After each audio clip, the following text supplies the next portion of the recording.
ایک بادشاہ کے دربار میں ایک اجنبی نوکری کی طلب لیے حاضر ہوا۔ قابلیت پوچھی گئی، کہا سیاسی ہوں۔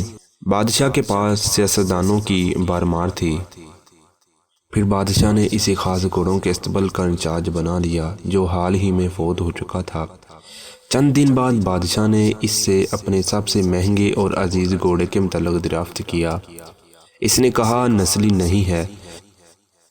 بادشاہ کو سن کر بڑا تعجب ہوا۔ اس نے جنگل سے سائنس کو بلا کر دریافت کیا۔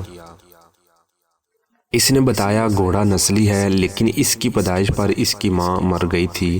یہ ایک گائے کا دودھ پی کر اس کے ساتھ پلا ہے۔ مسئول کو بلایا گیا۔ تم کو کیسے پتا چلا اصیل نہیں ہے؟ اس نے کہا جب یہ گھاس کھاتا ہے تو گایوں کی طرح سر نیچے کر کے، جبکہ نسلی گھوڑا گھاس منہ میں لے کر سر اٹھا لیتا ہے۔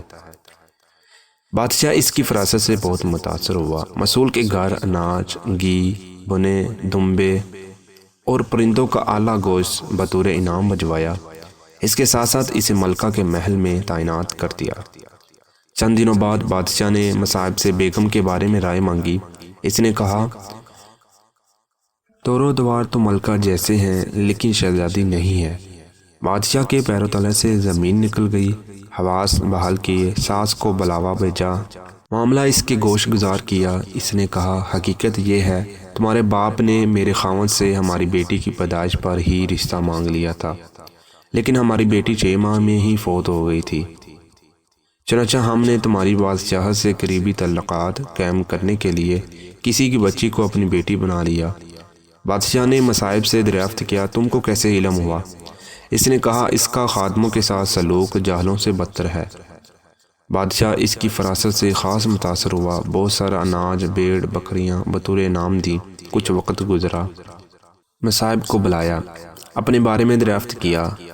مصائب نے کہا جان کی امان۔ بادشاہ نے وعدہ کیا۔ اس نے کہا نہ تو تم بادشاہ زادے ہو، نہ تمہارا چلن بادشاہوں والا ہے۔